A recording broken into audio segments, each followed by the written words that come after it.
Electronic music?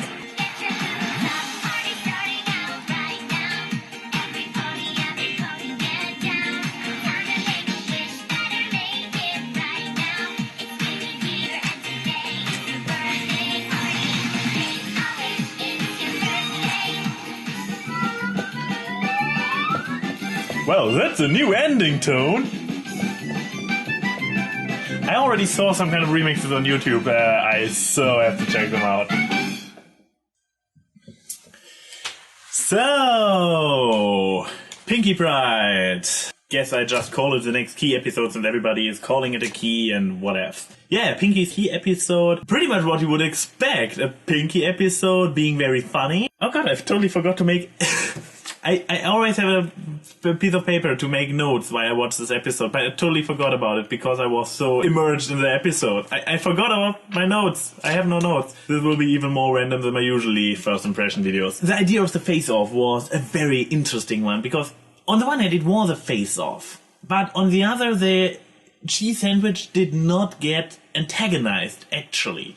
You saw the problem, you could totally feel with Pinkie because, oh my god, she was presented so sad. What about the super party pony named Pinkie?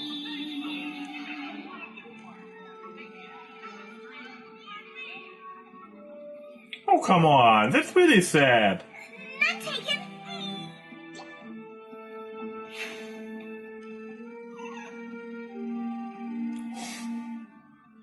Holy crap! That's cruel! From an objective point of view, and pretty much what is the conclusion of the episode, is that she shouldn't be so sad, that it shouldn't be about her, that as she even sings in her own song, she is about making ponies smile. It was really her pride that she was even entering this kind of competition. Even so, I believe Rainbow asked her to do it with him all along, didn't she? This is actually an interesting way to do it. That the episode is constructed the way that you identify so well with the protagonist that even though she is in the wrong, you still identify with her situation. This is pretty well done. I guess we have to thank Amy Keaton Rogers for that one. Since she was the character writer, wasn't she? I can't recall what's her usual stick.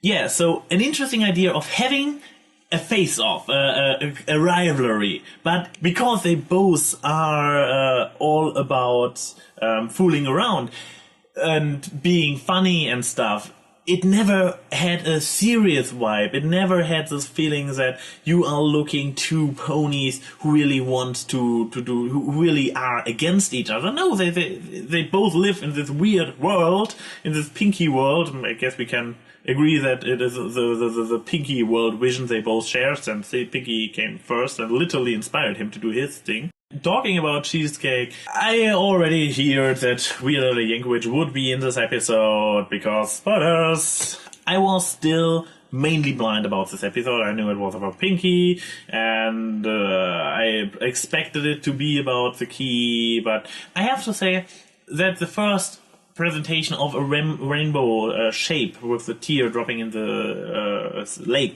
came so early that it was like, oh, okay, you got that it will be this kind of episode, but then the episode continues for quite a while more. So you kind of forget about it, even though you have it in your subconscious, the knowledge, not just hearing rumors, but you have the knowledge, acknowledged by the episode itself that it is a key episode.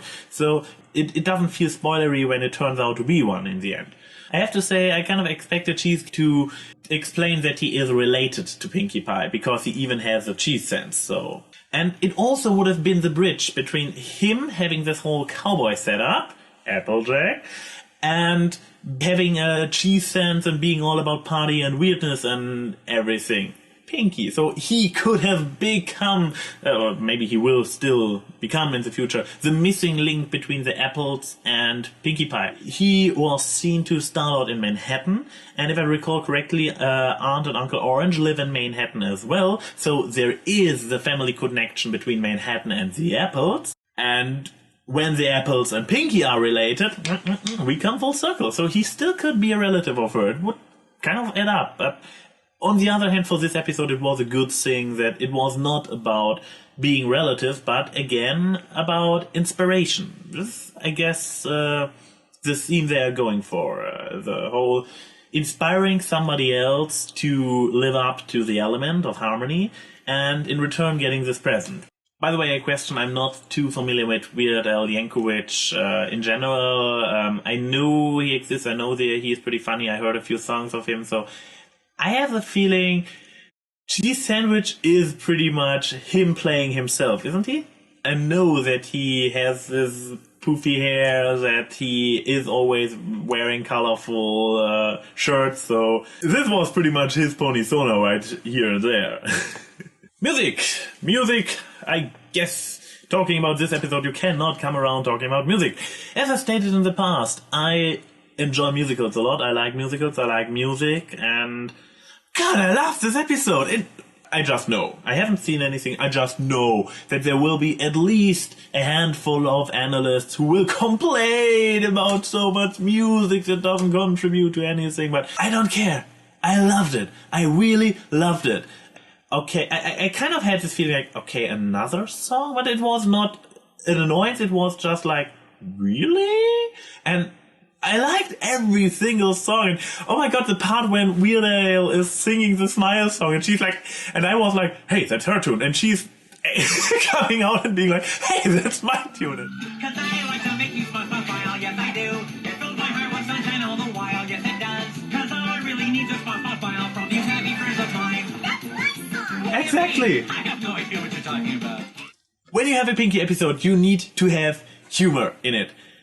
And looking back on, for example, Too Many Pinkie Pies, there it was really a different kind of humor. Here it was more focused, because you had these two characters who just went bigger, bigger, bigger. And it was quality, because it was those two who did this whole extreme thingy. And in Too Many Pinkie Pies, it was quantity. You just had hundreds of Pinkies who all did small Pinkie-esque things. I also think it has a lot of interesting insights, which reminded me of the aspects people praise about Friend Indeed, but in difference to Friend Indeed, they kept up this fun and weirdness aspect of the episode. Something Friend Indeed threw off board after the Smile song, and then it went, I don't know, uncomfortable to a certain level, because she made him uncomfortable. But yeah, I guess I really have to get to this episode at some point, since it is one of the episodes which is rather low on my personal favorite list, and people wondering about why. I talked about music, I talked about Cheese Sandwich, I talked about conflict, maybe the rainbow colory message thingy. I liked it, I liked the integration into the episode. Pinkie's epiphany was more to the point. She was seeing Rainbow not having fun anymore and instantly put a stop on it. I dare to say it was the best one so far. I also like the Rarity one. But weird enough that Pinkie of all ponies, the least subtle one, manages to get this most to the point epiphany moment with her seeing Rainbow literally losing fun. And even Rainbow wasn't willing to give up on the whole competition at this point. She was like, oh, but I haven't chosen one yet. She was like, no, we have to stop it. This is going against what it is supposed to be about. And this direct connection was not there in the Rarity one, because she was making her fashion and abusing her friends. But this was not... The fashion was not there to satisfy her friends in the first place, so it was not this direct confrontation we had with Pinkie's interests in this episode and the results. Well, that's what I get for not taking notes. A few small things I wanted to address, but well, I forgot doing the actual recording with the camera. First, I really loved the tiny scene between Diamond Tiara and Silver Spoon. I will go into this in my follow-up video. This scene was pretty amazing, what it was implying and stuff. The second one I just want to mention because people will ask about it anyways, will be the 2 real-life shots of the dancing rubber chicken and the real-life gummy. I don't really mind. They were confusing in the very moment it happened. It was like, what? But then again, this was pretty much the purpose of the showdown, that they both go all out and do all the over-the-top confusing stuff, and you can't go more over-the-top than putting in a real-life clip in an animated show which never used something like this. So I guess it got me off guard, but this was the purpose of it. I don't have any special thoughts about it. It was a neat way to play with our expectations. Not more, not less. This is AnY saying, see you soon. Where's my West?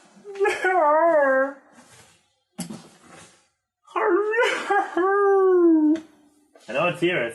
I've seen it yesterday. I know my West is somewhere here in my suitcase. Yeah, damn it! I can't work without my uniform, without my analysis vest, my anal vest. Yes, my anal vest. The first one who makes an anal vest joke gets my anger and wrath and stuff. So, vest in place.